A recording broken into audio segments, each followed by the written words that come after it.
Kid. It's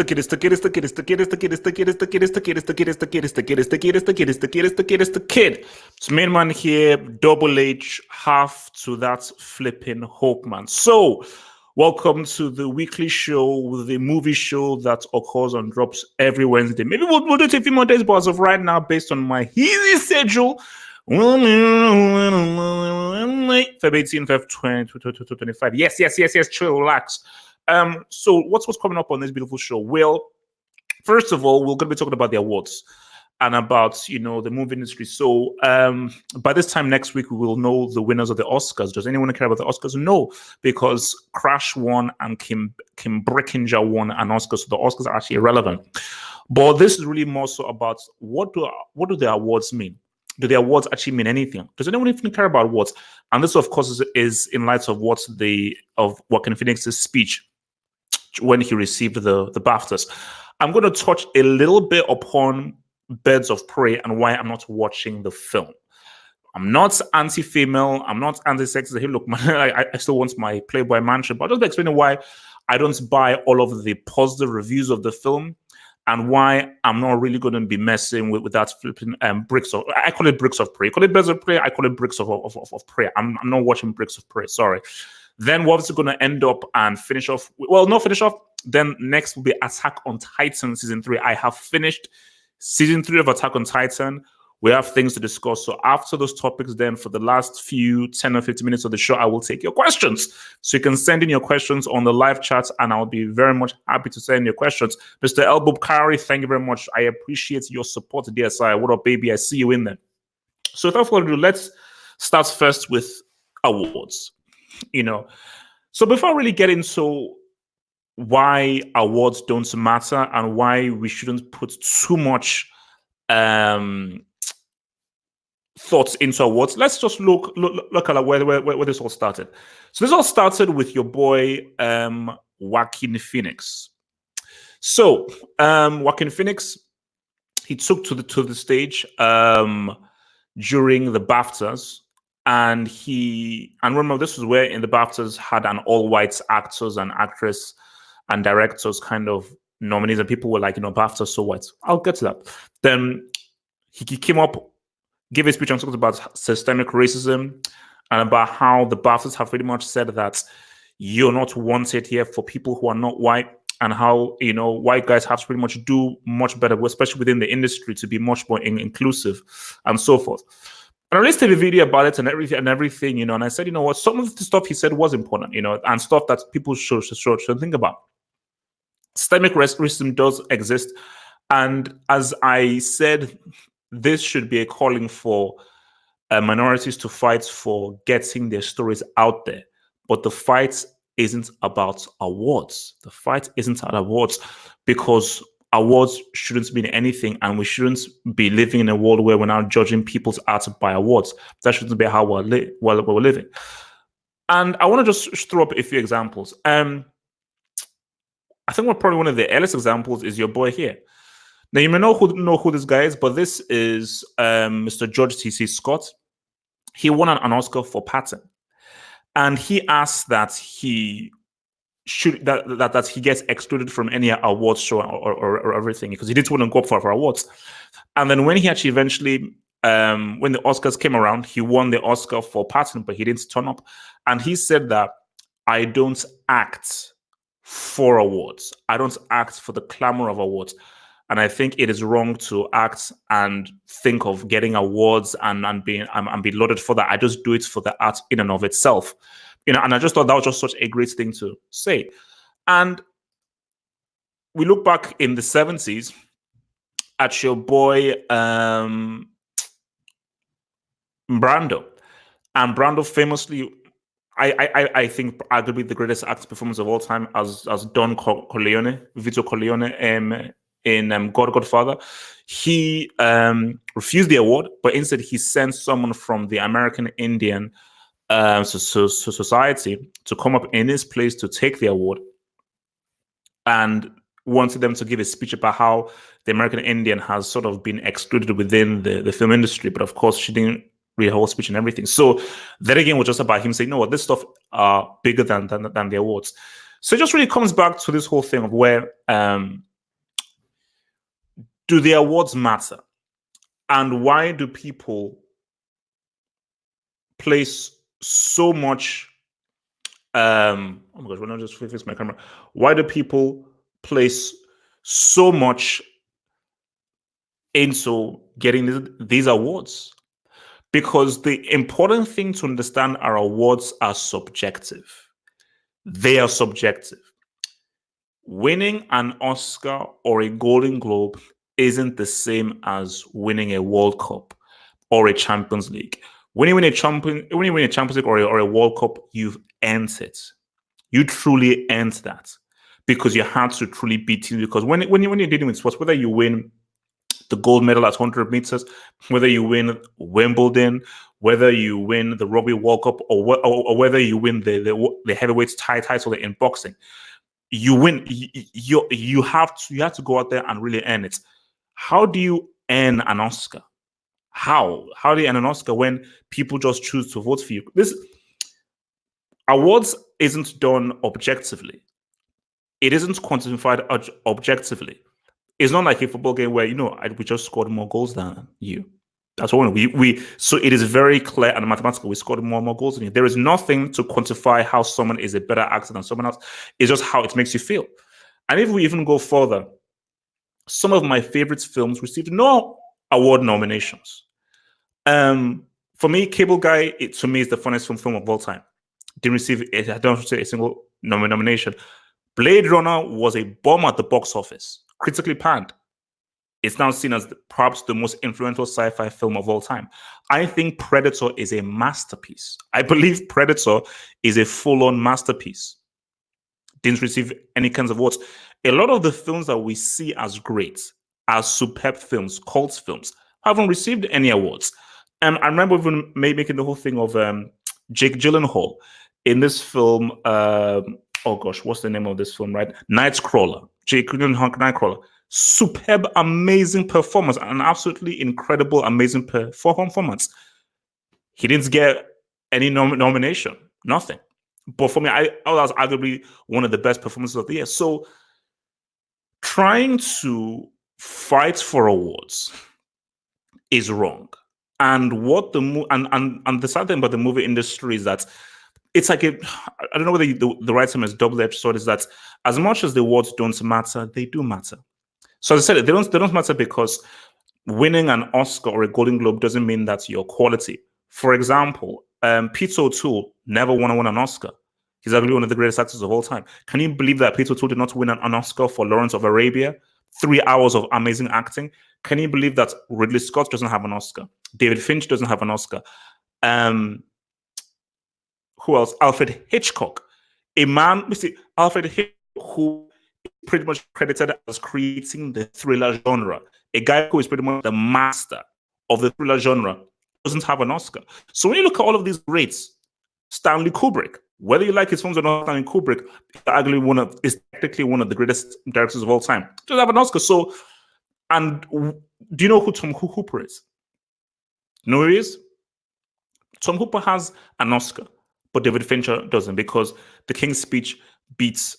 But he won the directing Oscar for King's Speech over flipping David Fincher in Social Network. It doesn't make any sense. It's like when you look at both films, what David Fincher did in Social Network easily defeats what Tom Hooper did in King's Speech.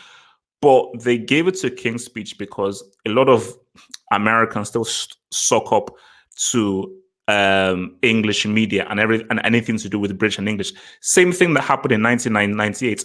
Can you truly believe that Saving Private Ryan did not win Best Film over Shakespeare in Love? Can you really believe that Shakespeare in Love won Best Picture over Saving Private Ryan? Can you believe that Kim Basinger won Best Actress over Gillian Anderson in Boogie Nights? It doesn't make any sense. So those just show that it's based on experience. And when I knew that, okay, I now give up on these awards. Crash is the most basic 1 + 1 = 2 surface film on racism that has ever been made. It is a film for 2-year-olds. Okay, Crash is like a little ABC. Hey guys, Don't be racist. Oh, be good to, and it's when I'm not, when that happens, I was like, okay, no, I get it. This is subjective. It's subjective, because I grew up thinking that when I was very young, I was like, I watched the Oscars every single year because I was like, my gosh, like if you win an Oscar, it really means something, an Oscar, that's the gold seal of approval. But right, and as we see right now, the Oscars were even thinking of creating a popular film category because the ratings of the Oscars are going down so low and no one cares. The Oscars happen on Sunday. Do you also know what happens on Sunday? That's right. The final episode of Power. How many people are going to be watching Power or Oscar? I'll go racial. How many blacks are going to choose to watch the Oscar over the final episode of Power? I'm just being real. That's what I'm saying. But when you just look at the movie industry and so forth, the fight for blacks in the industry shouldn't be to try and get awards. I don't give a damn about Oscars so white. I want Oscars to be fully white. I want it to be fully. I want BAFTAs to be as white as flipping. I want the BAFTAs to be as white as this like mouse. I can see this is how white I want the BAFTAs to be. And you also know, case in point, I actually just found this out. The Denzel flipping Washington, one of the greatest actors of all time. Denzel Washington has never ever been nominated for a BAFTA. Can you believe that? Denzel flipping Washington of Hurricane, Training Day, Glory, Malcolm X has never been nominated for a BAFTA. So if a guy who I feel as one of a huge influence to me has never even been nominated for a BAFTA, what do these awards care? All that matters is we appreciate the work. That's all that matters. And the fight should be, let's try and get more films out there that are from different groups, different voices, because the whole point of arts is, in an ideal world, if we can see art from various places, that is the best way.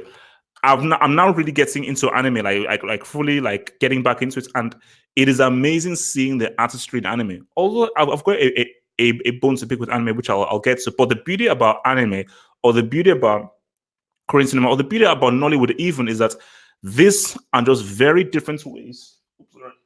These are just very different ways of looking at art, and I think a healthy movie industry and a healthy cinema industry is a cinematic industry that has a myriad of voices, a myriad of different ways of looking at the crime genre, the thriller genre, the drama genre, the comedy genre, the sci-fi genre.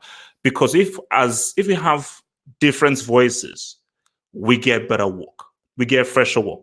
Because I'm sure the way that a black person will look at sci-fi is very different from how a Latino person will look at sci-fi, or how a Chinese person will look at sci-fi, or how even a flipping Russian will look at sci-fi. And that is what we need, and that is what we should be pushing, So that's just really pretty much where I stand there with it. So for Joaquin Phoenix, look, man, I appreciate what he did.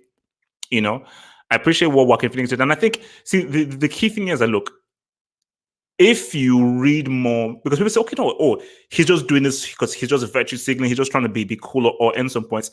But if you do the background of Joaquin Phoenix, and this really goes back to even River Phoenix, because again, people know that his older brother obviously tragically died back in the early 90s because of some drug complications. His older brother was a child prodigy. I don't know how many of you guys have watched Stand By Me, which is with River Phoenix, Corey Feldman, and the dude from Star Trek Next Generation. Really, really good film. And River Phoenix, again, he was also in another film running on MT, and he was in Indiana Jones and the Last Crusade. Quality actor. But I think when you look at, and you do research on their family, they are very alternative, and the guys are pretty much out of the system. So the way that their family thinks and everything, you can maybe, whether you want to call them hipsters or so forth and everything, they're very alternative people that always want to go against the grain. And what you find is that those alternative whites are guys that are like about, oh man, let's just with the struggle and everything. So it's not a surprise when you just know what his family is about. But as much as it's good about his speech, I didn't need his speech. His speech wasn't needed. I didn't need that. I need more Fruitvale stations. I need more Parasites. I need more Boys in the Hoods. Okay, I need more Crooklyn's. These are the films that I need. Like, well, oh wow, this is that's a very different film. Like, I'm tired of seeing the same. Let's keep it real. Like seeing the same white faces in films can become boring. Unless you're Tom Cruise, who's different. So, see, Tom Cruise is only a white dude who I'll be happy to watch all the time. But apart from that, you don't want to see the same white dudes all the time. You want to see brown, green, blue, and all that beautiful kind of stuff, man. So before we get to Attack on Titan, again, shout out to all the people out there, man. Yo, what up? Studying film and media, very good. Hope you're doing really well there, man. So shout out to all the people in there, Mr. Saleh El Bukhari, Martin Marlon Brando. No. I saw Marlon Brando's speech. I saw Marlon Brando. Well, not Marlon Brando's speech, but the speech that was made by the lady that was sent out there. So before I really get back into that whole thing, before we go to Attack on Titan, let me go to our next topic right now, which is this. Now, I call this Bricks of Prey. Okay, I know the technical name is Birds of Prey, but I call this Bricks of Prey. Remember, guys, I will be taking questions towards the end of the show. In the last kind of 15 minutes, around the 45 minutes mark, I'll be taking questions. So remember, know what questions you want to ask me, and then around the 45 minutes mark, I will ask for your questions to be taken from the live chat. So Birds of Prey comes out on Friday, or Bricks of Prey. And when I saw the trailer, now the key thing here is this. People say don't judge a film on a trailer. 9 out of 10 films that I've seen, I was right by the trailer. 9 out of 10 films. 9 out of 10 films. So I can tell if a film is bad 9 out of 10 times if I see the trailer. I can tell if a film is good or decent 9 out of 10 films if by the trailer. But more so, I can tell if a film is either bad or I won't like it based off the trailer. Because people say, oh no, you can't judge a film based off a trailer. No. Money doesn't grow on trees. If money grows on trees, please tell me. The only way that I'm going to pay, first of all, take my ass, commit to a cinema, pay money to watch a film, is via your trailer. Is if your trailer sells me, boom. When I saw the trailer for Reloaded, I was like, I'm watching this yesterday. When I saw the trailer for Batman Begins, I'm like, all right, I'm in. When I saw the trailer for Constantine, I was like, boom, I'm in. I still remember that Constantine trailer, which was flipping bananas. Although the Fellowship of the Ring trailer wasn't that's great. I think Fellowship of the Ring was one of those films where the actual film was 5 times better than the trailer. The trailer was decent, but the film was way better. And I'll keep it real with you. Want me to keep it all the way stacked? The best trailer I've ever seen is the Reloaded trailer. And the film was actually better than the trailer, which is flipping crazy. And also, I'm still waiting for the Batman Begins film. The teaser for Batman Begins, I'm still waiting for that film.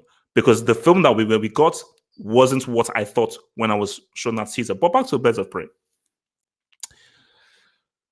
I looked at some of the reactions and the reviews on social media, on Twitter about Birds of Prey. And people are like, oh no, this is amazing. It's kick-ass, it's quality, it's this, it's that. So I would just say, okay. But when I looked even deeper, because I looked at Grace Randolph, and people say, okay, Grace Randolph is a hater, she has an axe to grind and so forth and everything. But when I looked at her review, it gave me a better insight into what this kind of film is, because all the positive reviews were just air, like, you're not giving me any substance. But what she said was interesting, which is that this is pretty much like Suicide Squad. And what people are praising this for is what they were crapping on Suicide Squad for. I need you to see my face here for this. Suicide Squad was a pile of utter garbage. Let me say that one more time for the kids at the back.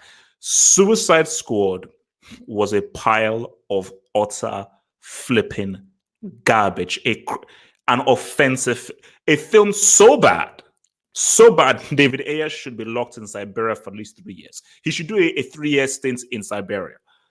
Because remember, I was actually excited for Suicide Squad because when I see my gosh, Viola Davis is in there. You've got flipping Will Smith in there as well.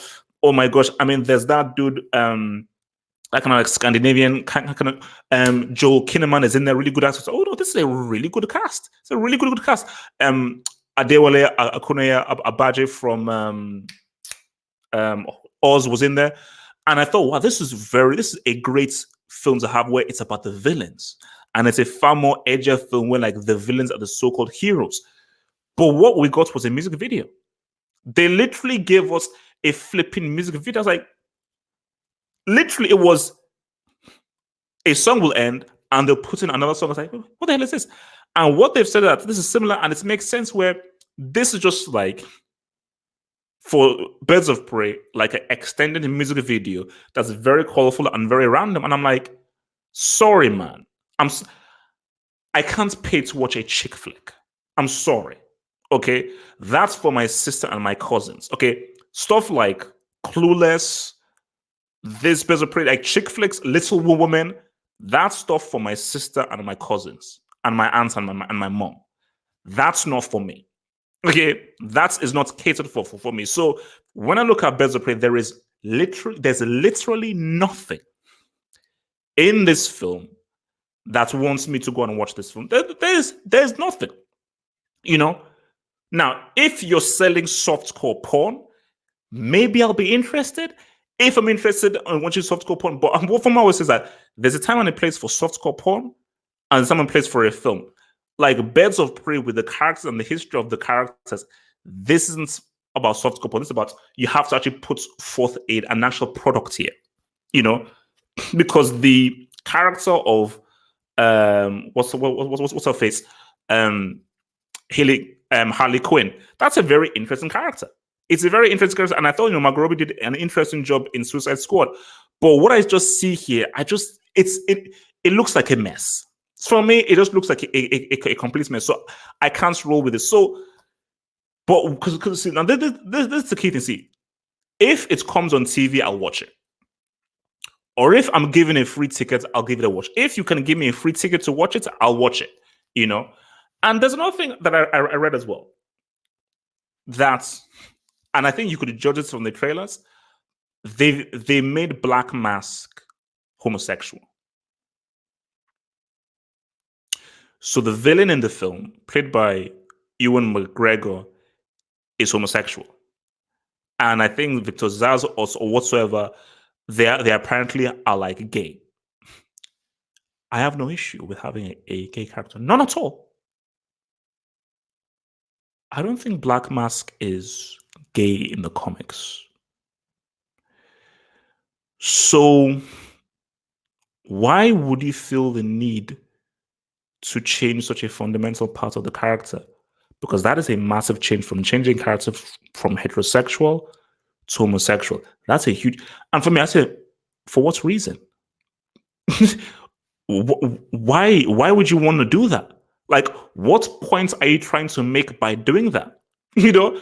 And if it's a whole thing of like, oh my gosh, he's very camp and all that kind of stuff, and I'm like, I'm cool.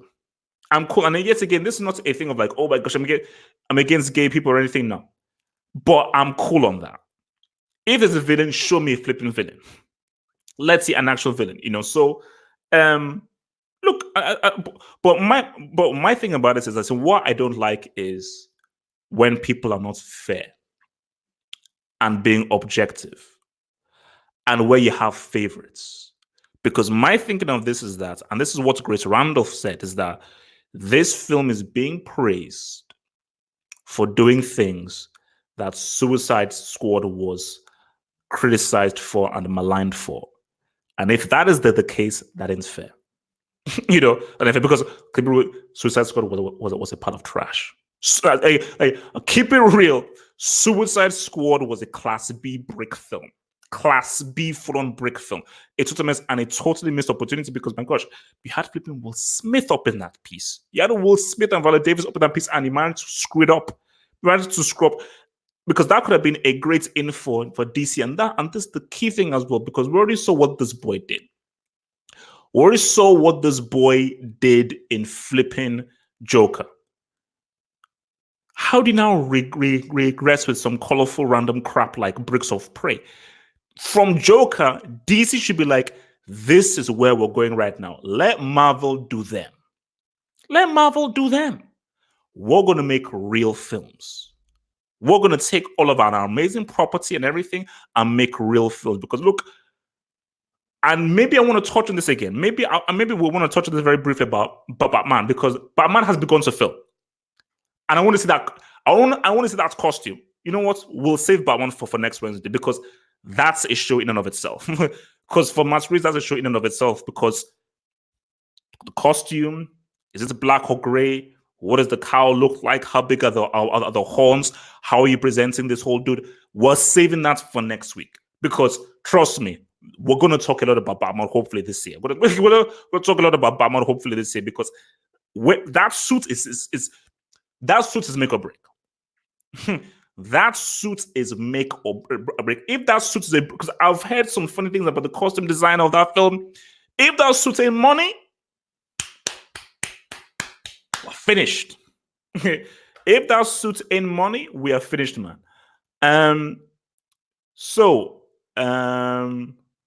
Depending on some, let's see what the there's this guy with Higain, man.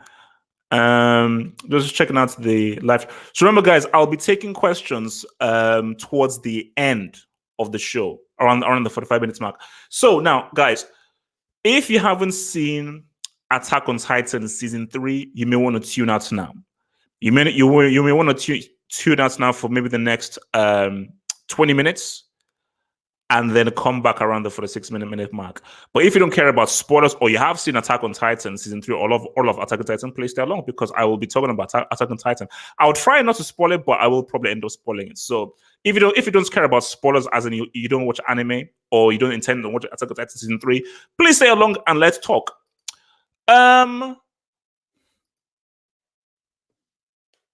What the flying F was this ending? That's what I want to know. What the flying F was this mother effing ending? Keep it real with you guys. A lot of stuff happened. I'll keep it real. I mean, obviously, I will do a cleaner review afterwards, a separate review, but this was, for the live chat, just for a back and forth. The first half of season 3, I wasn't really feeling. Historia is a brick. I don't care about her. Armin has to rank as one of the most annoying characters in a very long time. I'll keep it real with you. Armin is one of the most annoying characters I have ever seen in my whole flipping life. And how do you choose that flipping moron Armin, who all he does is just bitch and moan all the time? How do you choose Armin over Erwin? Erwin is a flipping military commander. He's got military experience. How is it? Oh, because Armin has like a few because he had a few hunches. Hunches? You're in wartime and you're choosing some flipping guy from the road who has a few hunches over a guy with military experience, combat experience. And it's debate. Captain Levi should have taken out a sword and be like, I will slice your faces off if you don't step off right now. For me, I don't even know how that was a debate. Maybe they were doing it for dramatic effects and everything, but I don't know how it was a debate and also we're going to talk about Levi, because I'm going to have to probably do an ultimate battle, because ultimate battle is going to return. I think we're going to have an ultimate battle between Levi and your boy Saitama. I think we're going to have that. But yeah, I don't understand that. So, but my thing here is that it was like some big moves happened, like everything up until the very last episode. So like the last kind of 3 episodes leading for the final episode, I was like, okay, things are going pretty interesting here. There are some pretty big moves here. because what we saw, and this is why I was saying, okay, this, if they're going where I think I'm going, this is pretty wild. But they never really went there in the final episode, which is that it's a loop. So they're in a weird kind of loop, and I think and I think Eren is in a weird kind of loop that he realizes. So it's all happening. So I'm saying to myself that if it's a loop, like that's pretty crazy. If this stuff has happened before already, or has happened numerous times, because I was about to say, like, so how did the Eren in the past who was grown know about Mikasa and so forth? Like that, like for me, I was like, okay, so how did he know that? The only way he must know that is that it's happened before already. But then that older Eren was like, okay, oh, I don't remember. So basically, it was clear. So maybe after I'll succinct him about reviewing the season 3 as a whole, there's a lot of stuff. And I think some of you guys may need to help me. And I think Captain Levi or some people in the live chat, I think you may need to help me with regards to just what the heck the stuff about it is in there. Because I just, there's a lot of stuff to take in. But I wasn't feeling that ending, man. I was feeling that ending. Like, I think the episode where they fought the Beast Titan and they were protecting the wall, and that Levi bit. Like, basically, because I'm about to say, okay, why are you talking about that's Levi bits where he single-handedly said what's up to about 3 or 4 Titans. I was like, okay, this is why he's that dude. Okay, but what's so what's like? So okay, now I now understand why he's that dude, because that guy showed up. Okay, I'll keep it all the way real. That guy showed up and said what's up. He literally showed up and said what's up. What the hell? I'm here to stay. I'm here to flipping live, man. So that was crazy, and just even that whole thing about when the scouts did their run across the field, and they just got maimed. These guys just got completely and totally cleaned out.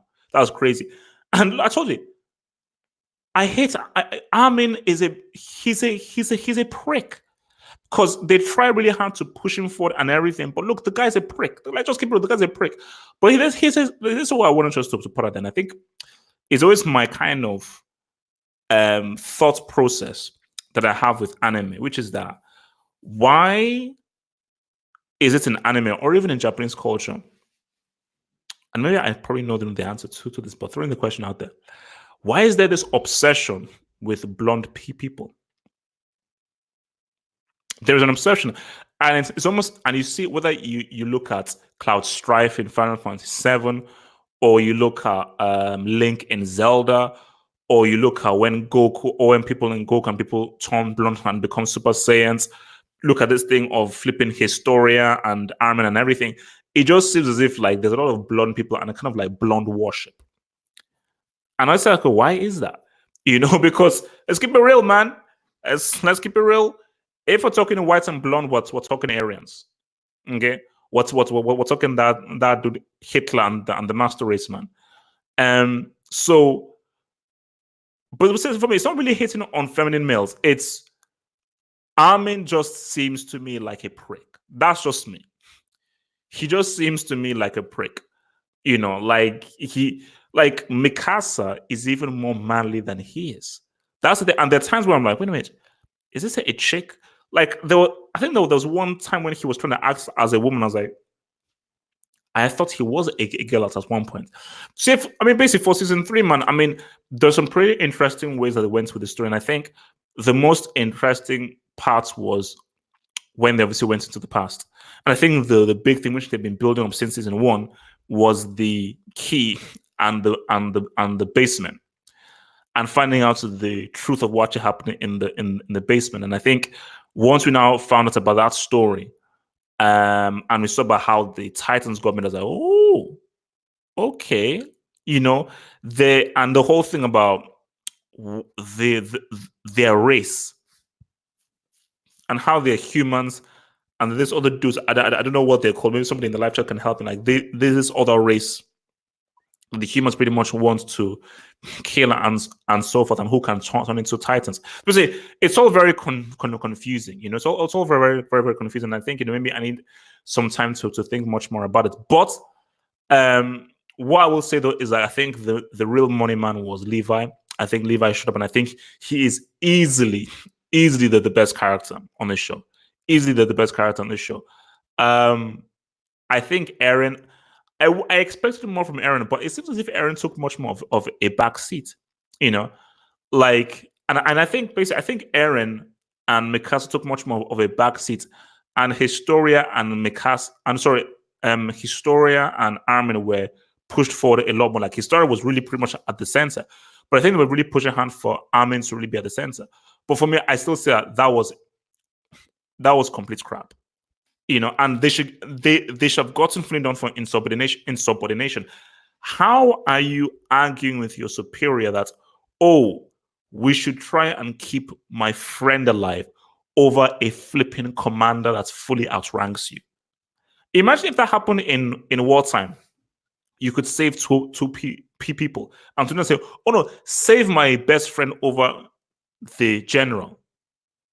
This is the general who has battle experience that can help us in a dire situation, and we shouldn't keep him for some. Keep it. Oh wait, is there a season 4? I thought there were only 3 seasons, or has season 4 actually come out yet? Has season 4 actually come out yet? Because I thought there were 3 seasons, but yeah. But look, so yeah, that is my view then on Attack on Titan, and obviously, of course, I'll try and give much more of a rounded review afterwards, man. Okay, it's coming out in sub. So okay, look, guys, send in your questions, man. Send in your questions. Your boy is here to receive your questions, man. So send. Oh, Brian 143. Send in those questions, man. So any questions you have, well, keep it mostly to film questions or any entertainment questions. Send them in right now, and then I will answer thy questions, man. Because up next for me is I'm trying to either Demon Slayer or Hunter x Hunter. That's my thing. But I want to also watch this whole Dragon Ball thing as well, man. Tom Hanks better than Marlon Brando? Bro. Brando is arguably one of the greatest actors of all time. Now, Tom Hanks is a very good actor, and Tom Hanks had one of the best runs we've ever seen of an actor, i.e., Philadelphia, Forrest Gump, Saving Private Ryan, Castaway, all within the span of 4 or 5 years. That is one of the best runs I've ever seen.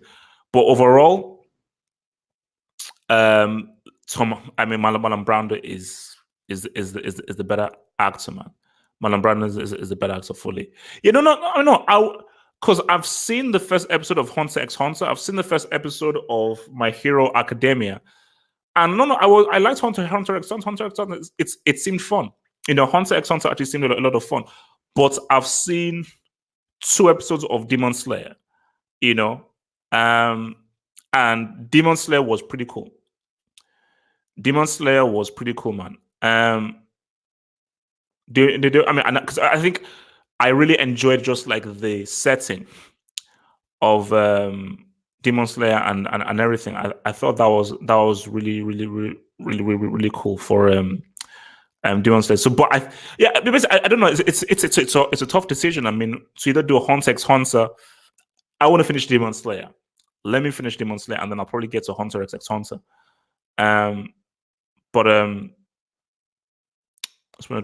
So yeah, send in those cues, man. Send in those cues, man. I haven't seen Tom Hanks. Sorry, brother, I haven't seen Captain Phillips. I haven't seen Captain Phillips. Yeah, no, I should watch. I'm the captain now. Yeah, I know. I should probably watch it. But we'll see, man. we'll see. We'll see. I'll try and give it a watch soon, man. But you know what's actually really weird though is how we've not really seen any confirmation of um what's it called? We've not really seen any confirmation of Black Panther 2. But I say I mean, look at how much money Black Panther made. We've not really seen much confirmation of Black Panther 2, man. But yeah, absolutely, I was very disappointed with the ending of Attack on Titan season 3. I just thought the ending was pussy. Like, based on everything that happened, the war, the blood, the crazy concepts and everything, to end it with this. I mean, I just thought it was. See, this is when this is for me. This is the bad side of anime. The bad side of anime is when they get melodramatic and they use too much exposition. That's the bad side of anime. Like, for me, when anime is actually really at its best is when they really go hardcore with the action and they do crazy things story-wise. For me, still, One Punch Man is still easily the best. Like, again, I know I've got a lot of anime to catch up on, but I don't believe I will see an anime that will be of the quality of One Punch Man. For me, One Punch Man is a masterpiece because it's perfect story, perfect animation, and an absolutely amazing, pitch perfect main character. You know, so it's going to be tough for anything to really compete with that, man.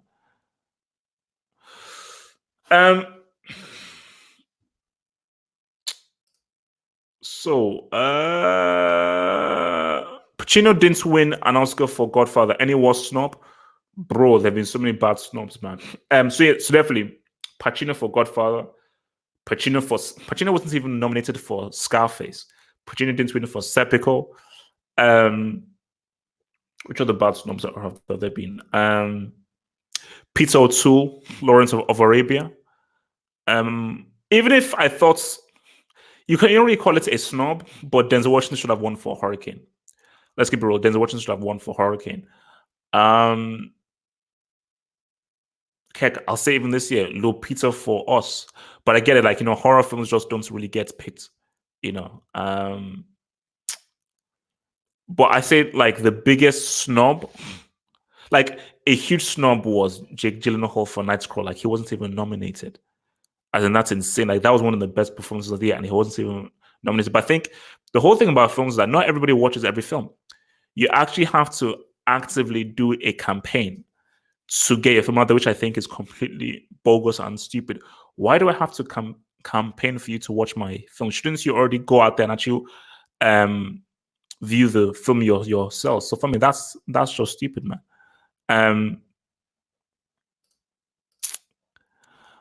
Irishman, a masterpiece. Irishman is not a masterpiece. It's an excellent film, though. It's an excellent film, but I wouldn't call it like a masterpiece. I just call it a very good film. When I say Irishman is like a better version of Goodfellas. For me, a masterpiece is, I watched Godfather 2 again. Godfather 2 is a very good film. I wouldn't call it a masterpiece. Like, when I'm just thinking about, for me, Blade Runner is a masterpiece. Terminator 2 is a masterpiece.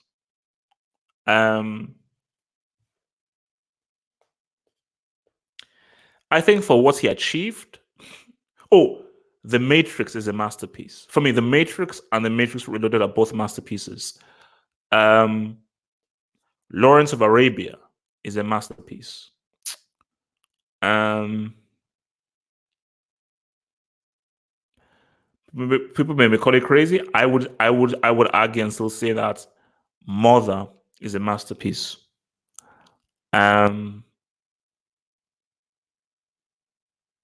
I would call Raiders of the Lost Ark, that's a masterpiece.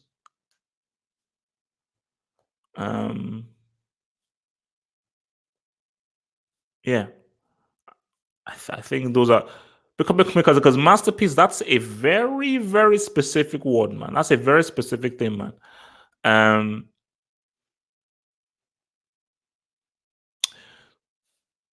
Yeah, it's maybe because I think everybody throws around the word masterpiece, so it's tough. So it's George Lucas for Star Wars. I think maybe this was going back to snobs, but what's one in the air for George Lucas though, man? Let's see, 1978 Oscars nominees and winners. Who won the 1978 Oscars, man? Because it came out in 1977. What the? You see, this is just weird, man. Actor in a leading role, actor in a sporting role, actress in a sporting role, art direction. Wait, where is just best film? So yeah, well, I haven't seen Annie Hall though. So Annie Hall won. So basically, so Annie Hall, Close Encounters of the Third Kind, Julia, Star Wars were all nominated. Yeah, flip it. But people love Woody Allen though. And I think Woody Allen might be a bit of a creep. So, but yeah, no. I mean, best year for films. 2014 was the best year for movies. For me, the best year for films, 99 was a flipping crazy year. Because in 1999, check this out. You had Fight Club, you had Office Space, you had The Matrix, I think you had American Beauty. I'm missing some other ones as well. Like, let me just see. Wait. 1999 movies. It's what films came out in 1999? Because I remember thinking about it. 1999 had some crazy films. The Sixth Sense came out in 1999.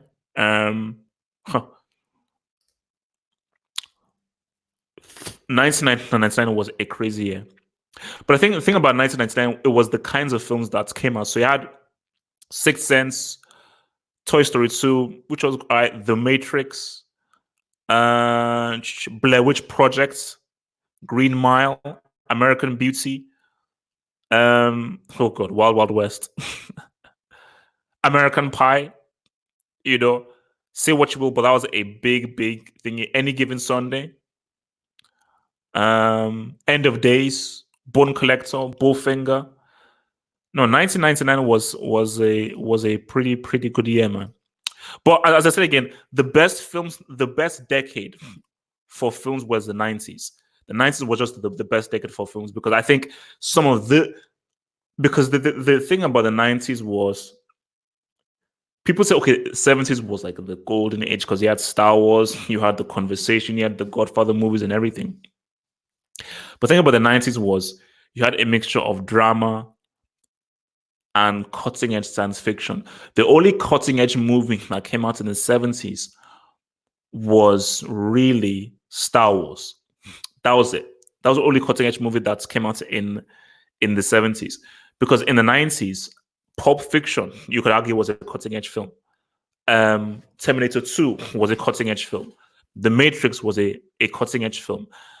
And I think when you look at films like Fight Club, when you look at films like Seven, where narrative was pushed to the next level, I just think 90s was just the year in which really people just say, you know what, that was being crazy, man.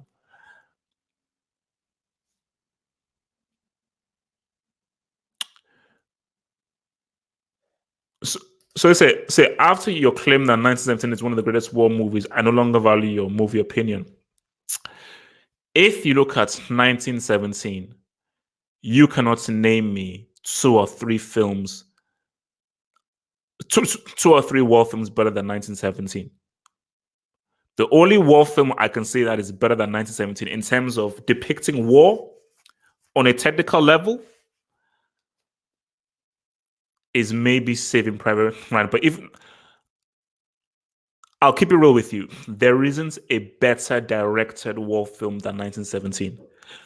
Now, there are films that could be on 1917's level, and the only thing I think of that are on 1917's level are Apocalypse Now and Saving Private Ryan. That was only film on a level, man. Full Metal Jacket is not better than 1917. The first half of Full Metal Jacket is amazing. The second half is just like a regular war film. Full Metal Jacket is not a better war film than 1917. It simply isn't, man. And all because it's directed by Stanley Kubrick. See, that's usually the thing I hate. All of Stanley Kubrick's films were not amazing. They're all very well directed. They're not amazing. Full Metal Jacket is not a better war film than 1917. Saving Private Ryan and Apocalypse Now, I think, are as good as 1917. But the thing about it is that Apocalypse Now is saying something different. Same thing with Platoon. Platoon is saying something different. But if you want to talk about directing technicality, Saving Private Ryan and Apocalypse Now on the same level as 1917. 1917 is a crazy film. What Sam Mendes did in that film is flipping crazy. It's flipping crazy. I remember this was from a directorial point of view. I remember he's telling a specific kind of story. Apocalypse Now was a psychological war film. So it wasn't about the depiction of just the craziness of war. Saving Private Ryan was at one point about the craziness of war, but Saving Private Ryan was really about telling a particular story of a band of brothers on a mission. 1917 is really about the very visceral experience of World War I, which people say was one of the most harrowing wars ever seen. Because remember, World War II, better inventions, better equipment and everything. World War I was a thugged out war. World War I was a thugged out war, man. But you can't watch 1917 and not be like, this is one of the craziest things that you've ever seen. Like, it's one of the craziest things I've ever seen. It's one of the craziest things that I've ever seen, man. Like for me, 70s was amazing. 90s is the best era for film. It simply is. And I think the reason for that is that the arts, because remember, films reflect society. And the 90s was when you really had a full merge and amalgamation of different cultures and so forth. So, because remember, 90s was also where you saw Boys in the Hood. It was also in the 90s as well. You had Heat was in the 90s as well. So you just had so many different films. And I'm sorry, The Matrix came out in the 90s. The Matrix, Terminator 2, Pulp Fiction, Shawshank Redemption. Come on. Guys, come on, bro. 90s was just too good, man.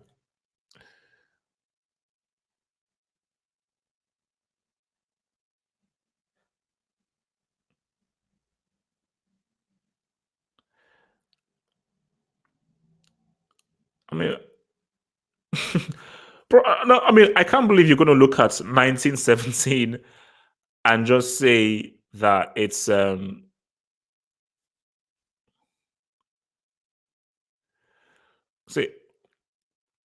say, how can you watch the opening of Saving Private Ryan and say 1917 is crazy? The opening of Saving Private Ryan, that opening was flipping mad, flipping amazing. Do you remember the scene when they were inside of the trenches in 1917? Do you remember the scene with the plane that's crashed? Do you remember the scene when he was running through with the fire where he didn't have a gun on him? The amount of stuff that they were able to capture remember, these were long sequences with very few cuts. There were cuts in the film. It wasn't just one long thing, but there were very few cuts in the film. So when you look at the extremely long sequences and the complexity of stuff in those sequences, you can't look at that and just say this is a brilliant achievement. See, for me, I would still say that best film should go to Parasite. I think the best film of this year is Parasite. But I have no qualms whatsoever with 1917 winning the awards because that is an amazing achievement. It's an amazing achievement. There are just times when you're watching it for me, this is like see 1917. Yeah, that's a masterpiece. That's a masterpiece. Yeah, that is a masterpiece. That is a masterpiece. It deserves the hype. And trust me, I'm one of those guys that are like, oh no, this film's overhyped. This film's overhyped. Same thing with Parasite. See, Parasite is worth the hype. 1917 is worth the hype. you know.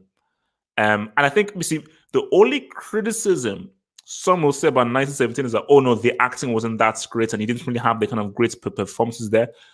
But that wasn't what the film was really about. And for me, I like that he picked unknown actors that weren't trying to steal the scene, that it was very underplayed. So it just basically, the film felt very real.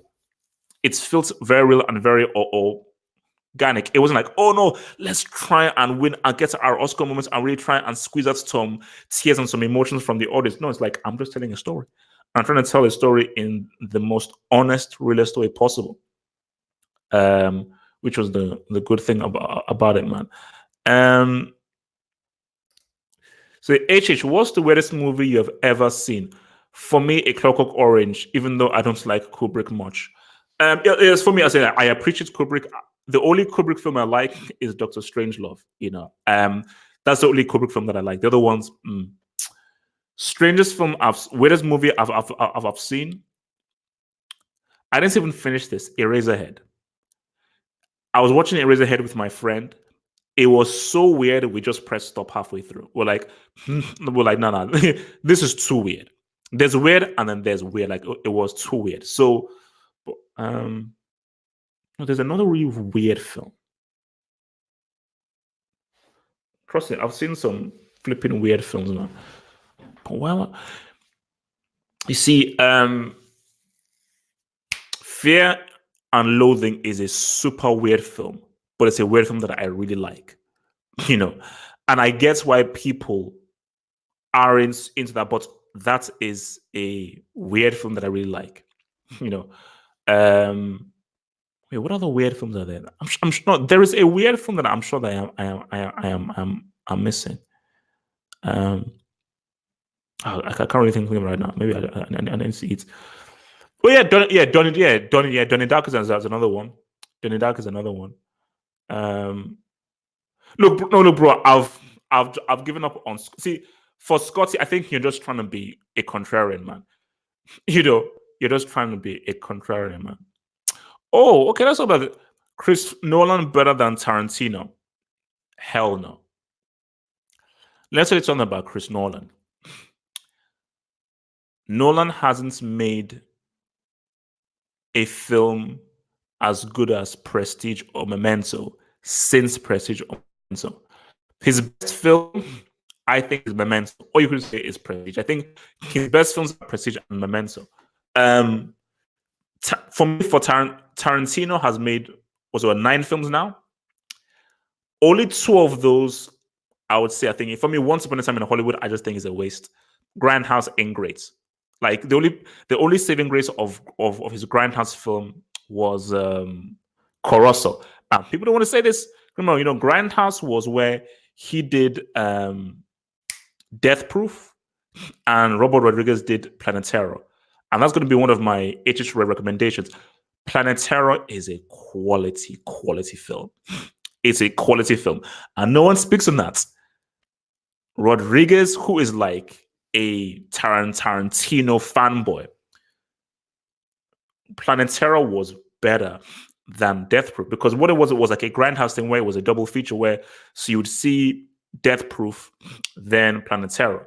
So I went to watch Death Proof in the cinema and I was like, oh man, this ain't great. And I didn't even bother with Planetero. But then I got Planetero on DVD. I was like, oh my God, this is flipping amazing. And I actually ended up buying it because Planetero is a quality film. Quality film. But see, apart from Death Proof and Once Upon a Time in Hollywood, I mean, what's it called? Reservoir Dogs, Jackie Brown, Kill Bill Volume 1, Kill Bill Volume 2, Pulp Fiction, Hateful Eight, The Inglourious Bastards, Django Unchained. Like, this is quality films. Let's be real. Memento, quality. Amazing, classic. Prestige, classic. Insomnia was pretty good. I liked Insomnia.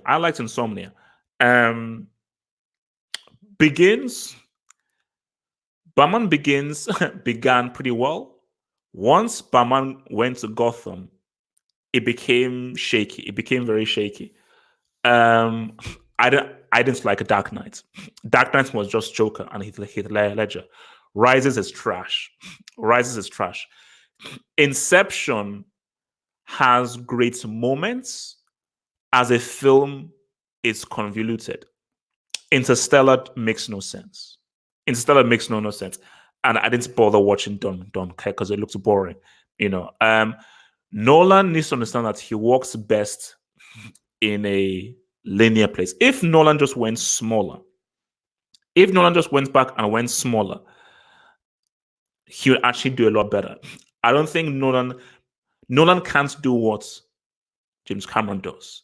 I think there is a skill in large scale filmmaking, which only very few filmmakers can do. The only filmmakers who can make truly quality film on a massive scale are Spielberg and James Cameron.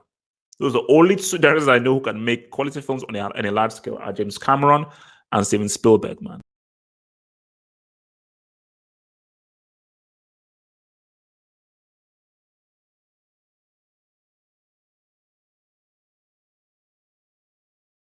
Sorry. I'm back. I'm back, man. I'm back.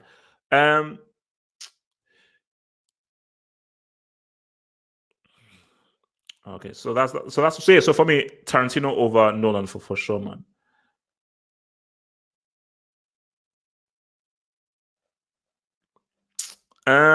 What would you like to see the Coen brothers adapt or do? And hypothetically, if the Coens did a Matrix film, what would that look like? Well, funny you should say about the Coens. So the Coens, well, I think it's Joel Coen or Ethan Coen. I think it might be Joel Coen. I'm not sure. It's one of the Coens. I think it might be Joel Coen. He's doing an adaptation of Macbeth with his wife Frances McDormand and Denzel Washington. But this is the first film he's doing by himself without his brother. So that's interesting. So I don't want the Coens to adapt anything. I want them to do something original. For me, one of my favorite films of all time is The Big Lebowski. I love that film. And that film is a completely original concept. So for me, I want the Coens to do something original.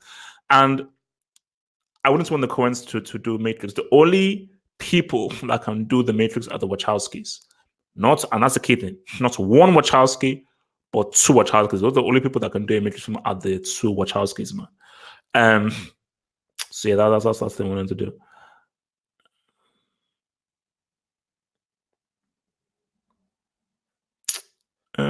Okay, let's see what happens here. Okay. Oh yeah, Waltz with Bashir. I'll give it a look, man. I'll give it a look. Well,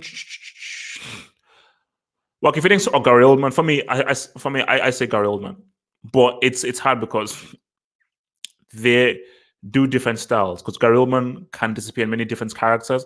Joaquin Phoenix can give you some crazy things when it gets into a character, man. So that's what I say. Do you think D&D should ever direct in Hollywood again? Hell no. What they did on Game of Thrones is unforgivable. It is absolutely unforgivable. It's a disgrace. What is a disgrace? What they did on that thing was absolutely disgraceful. Absolutely disgraceful. A complete and utter mess. And they shouldn't be allowed to helm anything ever again. And what people don't understand is they aren't creative people. They're actually pretty good at adapting. Now, my thing is that if you give them quality material, let them adapt it. But they're not good creators. Once they had no material to adapt from or use from, they became bricks. They became bona fide bricks when they didn't have anything to adapt from or to claw from, and that's just the reality, man. So that's my thing there, man. But yeah, I'm not me. I'm like, look, they shouldn't be allowed. I think what Game of Thrones season 8 is one of the biggest jokes I've ever seen. And just for that, the way they dropped the ball on season 8 and the very crass way they handled that, Nah, man. So that's my thing. So let's say I would say Tarantino is better or was better, but he can't disrespect. For me, my thing about Nolan is an extremely good director, and even the films I say for him are that are not his best, they're still very well directed. But the thing about it is that I will argue with anyone that his best films are Memento and Prestige. You know, like I found Interstellar boring. I found Interstellar boring. There are bits in Inception that I found boring as well. There are bits in Dark Knight that are a bit stale. Rises is a bit stale, and I just think that there is a pattern, and I just feel like he is better suited to the wheelhouse of thriller and the really mind-bending thriller, which is mind-bending thriller on a smaller scale, which is Memento and Prestige. Because Memento is an amazing film. Like that is a truly amazing, amazing film. Amazing film. If you could choose a director to adapt Trigon or Gundam, who would you pick and why? Um, I'm not sure about Trigon, but I know Gundam.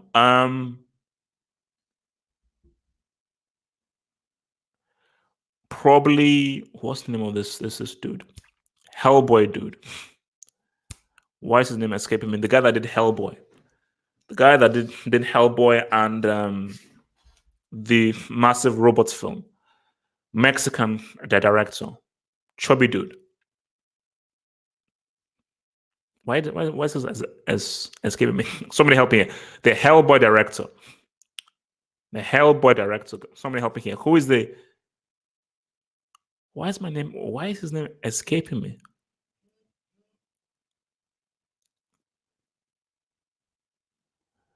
The Hellboy director. What is the name of the flipping Hellboy director, guys? Somebody help me out here. Someone in the live chat, the Hellboy director. What is the name of the freaking Hellboy director? Mexican dude. Basically, whoever that dude is, I say give it to him, or you give it to thank you, Del Toro. Del Toro, that dude, yeah. Del Toro. Del Toro. Yeah, I think he'd be the best because he's got a very, very visual, creative mind. And I think that he'd be able to handle that kind of my machinery and the technology very, very well, though. So is Cameron better than Tarantino because he makes high budget movies? No, he isn't. Tarantino is technically overall, that's a tough one. I can't say either is better than the other. I don't think James Cameron can do what Tarantino does, and I don't think that Tarantino can do what James Cameron does. I think that they both excel in their own fields. Because what James Cameron does is very, very hard. It's very, very hard. Action on a large scale is very hard to do. But what Tarantino does in the way that he so specifically and eloquently to a T executes genre is amazing. Just like Hateful Eight is like that is a quality film. Hateful Eight is an absolutely incredible, amazing film. And there are not many filmmakers I can think of that could execute a Hateful Eight like that, both as a writer and a director. Because that's the thing. It is his writing and his directing. Like for me, I'll say, I'm willing to put this out there. I would say Tarantino is the best writer director ever.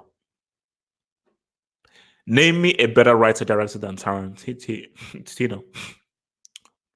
I don't think you can. And his record speaks for himself. Apart from a few blemishes, he's got like an 80-85% batting record. So as a writer director, I don't think you can find anyone better than this dude, man. So that is huge, man.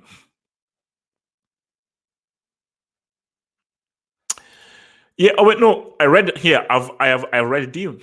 I didn't know that it inspired Star. Actually, no.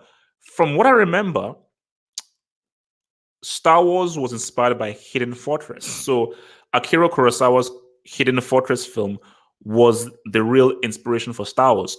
And the character played by Toshiro Mifune was the inspiration for Obi-Wan.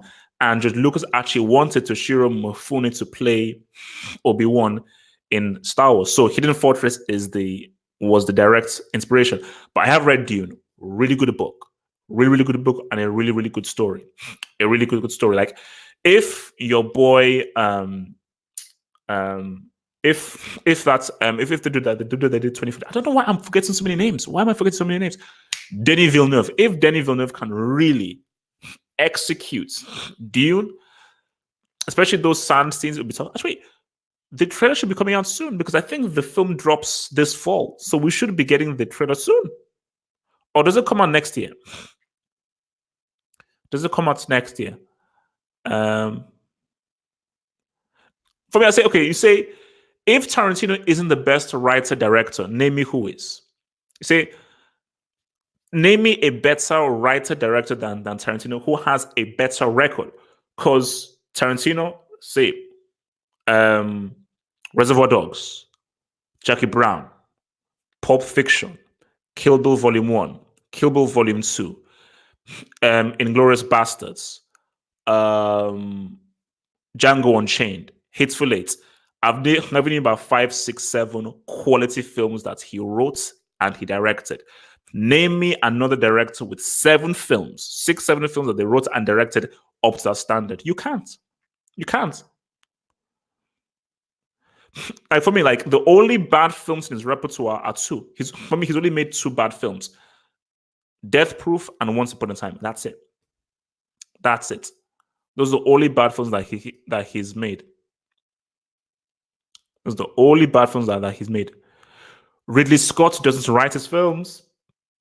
Ridley Scott is only Ridley Scott is only a director. Scorsese has only written 2 films. So Scorsese wrote Mean Streets and Goodfellas. I think those are the only ones that he's written. So Scorsese really isn't a writer. Scorsese has only written 2 or 3 of his films. Because I know that he co-wrote. Remember, he didn't write. He co-wrote Goodfellas. He wasn't the main writer. So yeah, and Ridley Scott doesn't write any of his films. I think he wrote his very first film that he did with Tony Scott, like something with the bicycle film. But all the other ones, Ridley Scott only directs. So again, guys, tell me, you cannot give me a better writer-director with a better record than Tarantino. You cannot give me a better one than Tarantino. When will Universal stop making Fast and Furious movies? They're just superhero movies now. They will stop when it stops making money. It's as simple as that. If it makes money, they'll keep making it. Like Universal couldn't give a crap about whether it's a superhero movie. I haven't actually watched a single Fast and Furious from beginning to end, but I saw the last trailer. And did Vin Diesel just catch a car? So he caught a car and he's using his car as like a sling or something.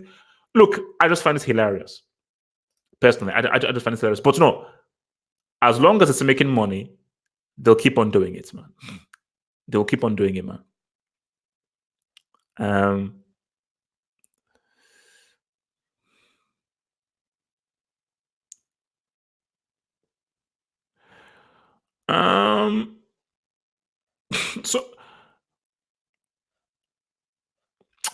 So they say Tarantino, though, is so afraid of tarnishing his legacy or taking a risk that, in my opinion, as good as he is, he will never reach his potential.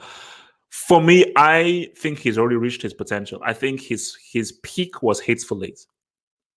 You know, his peak was Hateful Eight. I think, like, that was the filmmaking brilliance of that is on a very high level of managing so many characters, directing a film like that of the length of it and how deep and how multi-layered and dense the material is. I think that is very much his peak. That's very much his peak. And I say for me, for Once Upon a Time, I just don't get it. It's like, And I was really looking forward to the film. And remember what I said about trailers. When I saw the trailer for Once Upon a Time in Hollywood, it didn't impress me. But I was like, it's Tarantino. Look, the trailer might be iffy. I know when I go and see it, I'm just going to see a flipping money film. When to and see it, like nothing happened in the film. Like I watched the film where like nothing happened. There was nothing that grabbed me. Like there were a few really cool scenes with the character, but nothing happened. He missed a great opportunity. That was an opportunity to be like, I am going to tell the story of a particular moment in Hollywood where you saw the transition of Western movies to the more avant-garde movies, which is that from the 60s to the 70s, the golden age of Westerns were like late 50s and 60s. And then when you now saw the introduction of Scorsese, of Mario of Van Peebles, Coppola, and so forth, that was a new kind of cinema that was coming through, which pretty much spelled the end of Western. So I thought that was what the film was going to be about, and I think that would have been a far more fascinating story that he just missed out on. You know, instead we just saw Brad Pitt getting high, man. Yo, Infinity Man, what up, baby? What up, baby? What up, what up, what up, what up, what up, what up, man?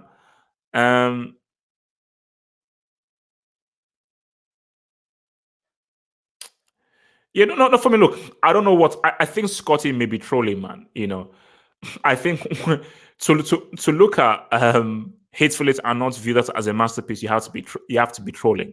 And for me, see, I personally didn't like Django Unchained, but Django Unchained is an amazing film.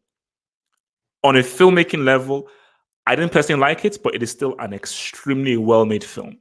Django Unchained is an extremely well-made film. And there are very few people that can do what Tarantino does.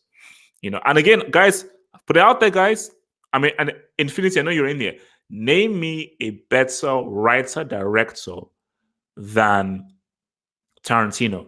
And what are you thinking on that? I just want to just say this and put this out there. We've actually gone a bit over, but look, it's cool. You can't make a Halo series or a Halo video game without the music of Martin O'Donnell. That's my thinking. Let me say that again. You cannot make a TV series, video game, whatsoever without the music of Martin O'Donnell. So sorry, you cannot make a Halo movie, TV series, or video game without the music of Martin O'Donnell.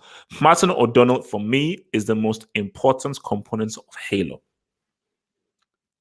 And I believe they're coming up with a new Halo TV series. And the fact that they did not call Martin O'Donnell to do the music, I think is completely and utterly stupid. Completely and utterly stupid, man.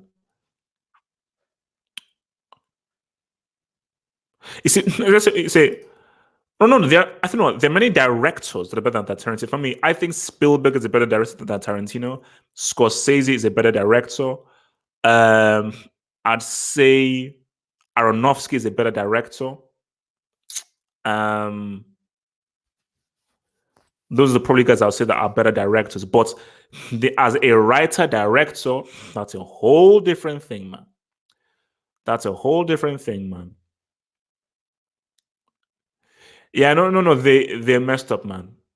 Oh, rank a Halo games from best to worst. Oh, this is cool. Now, based on the campaign, so I'm taking Xbox Live out of it, just the campaign. Halo 1. So best was Halo 1, Halo Reach, Halo 3,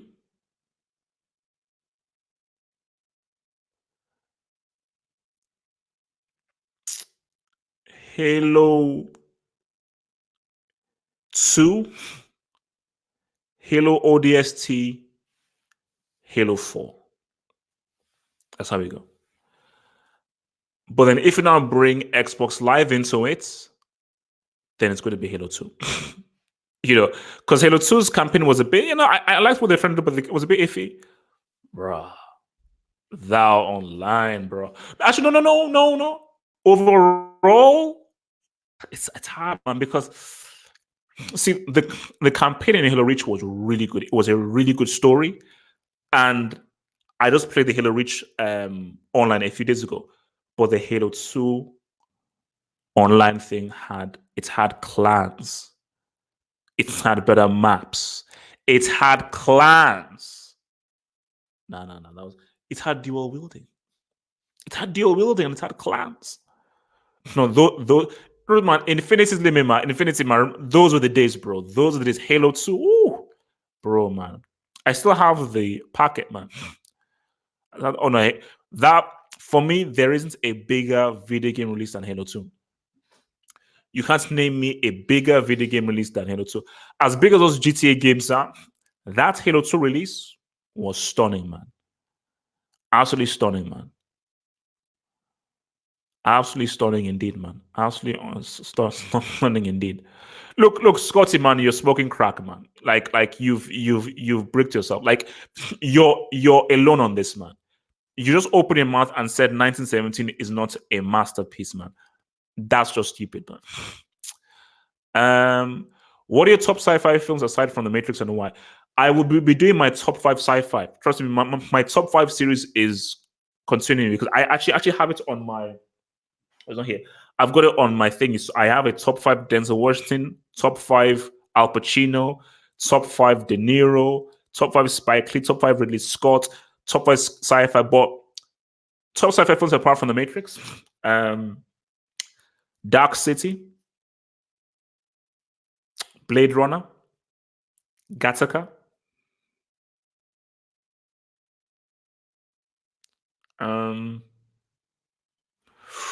Minority Report, for sure. Even if it's more action, Spielberg's War of the Worlds, Total Recall. Is Predator sci-fi? Yes, I suppose, but I suppose it's more action thriller. Now, Predator is more action thriller. So I said AI for sure. Spielberg's AI for sure. Oh yes, Spielberg's AI. Alien, because Aliens is more of an action film. Alien. I told you, I'm not sorry, I'm a sci-fi junkie, man. I love my sci-fi. You see, I, Robot was a very interesting story, but it was too Will Smith. I think Will Smith was too much, man. I think Will Smith just. I think it was too Will Smith. It was too Will Smith. It was too Will Smith, man.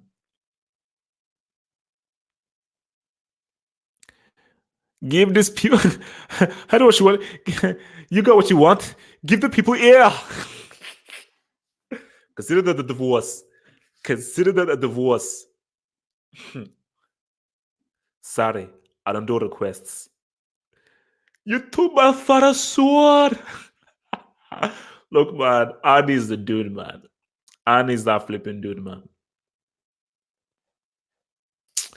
Why is the Uncharted movie losing so many directors? Can a video game movie work? Now, this is a great question. Maybe we will end on this, and then I've got to go. A video game movie. Now, I think for them, there've been so many failures, and I think it's actually going to be quite expensive because they're trying to make this like an Indiana Jones or the permanent Indiana Jones. And I just say that the studio and the director are just not meeting eye to eye, maybe with budgeting and everything. To this date, the best video game movie is still Mortal Kombat, the first one. I still say that's a great video game movie. You know what people don't understand about video game films? The very concept of a video game film can't work. The beauty of a video game is it's interactive. Why do I want to watch a film of GTA? Why do I want to watch a film of Heavy Rain or watch a film of Uncharted?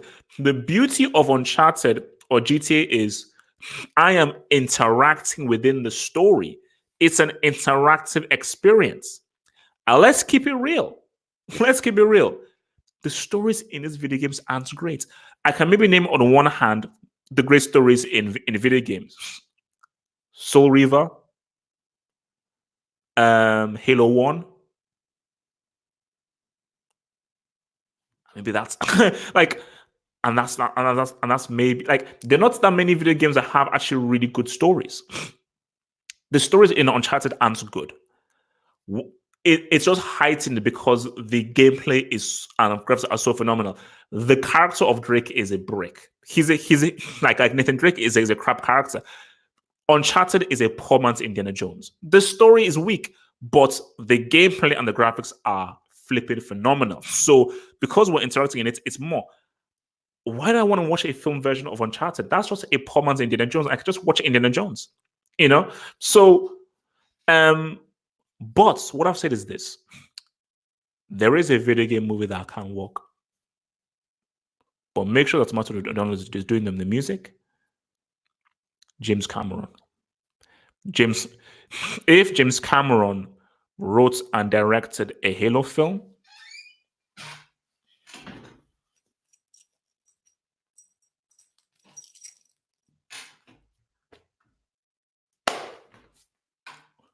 we're good. Because well, Ridley Scott could, but Ridley Scott needs the right writer. Spielberg could, he needs the right writer. James Cameron. Martin O'Donnell does the music. James Cameron writes and directs. Can you imagine how Infinity Limits I know you're hype. Imagine James. Oh, I'm gonna do a video on this. Imagine James Cameron doing the Covenants and the war scenes with the banshees and the ghosts and the tanks. And imagine how he represents Master Chief. Oh, bro. Oh. Ooh. But it'll never happen. See, that's my dream, man. It is, yeah. Infinity, bro. If that's happened, I'm done.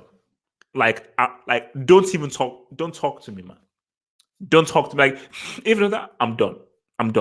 James Cameron, Halo film, I'm done. Just that he's done for. He's just stuck in flipping Pandora, man. He's just stuck in flipping from Pandora, man.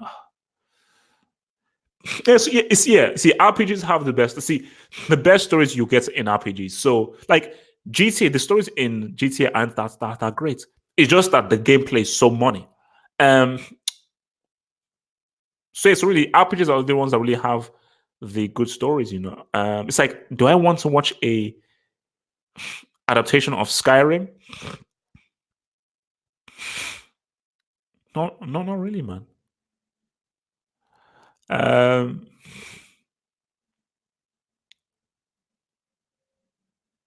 All right, guys. Let me see. Okay, let me just see whether there are any other interesting questions, man. I mean, look, we're still here, man. We're still here.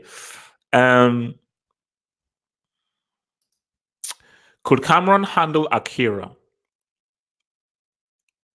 It's a bad fit. I'll keep it real with you. Akira can't be made. It can't be made. It's too crazy, too wild to be made into a film. The beauty of Akira, everything great about Akira is because it's an anime. That's the thing. It's because it's an anime. That's the thing. That is what makes it so good. That's what makes it so good. So beyond that, like nah. Like there's no point. There's no point. Like Akira can, and people keep trying. Akira is too crazy to be made into a film. It's too wild. It was made specifically to be an anime. It was made for the specific intent of being an anime. It cannot be made into anything else. The whole point of it is that it has to live within the world of an anime. Anything else just doesn't make sense. It just simply does not make any sense. So yeah.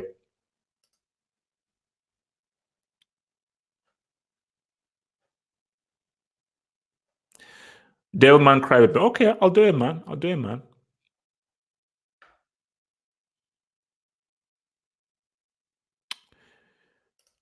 Yep, a GTA film would be.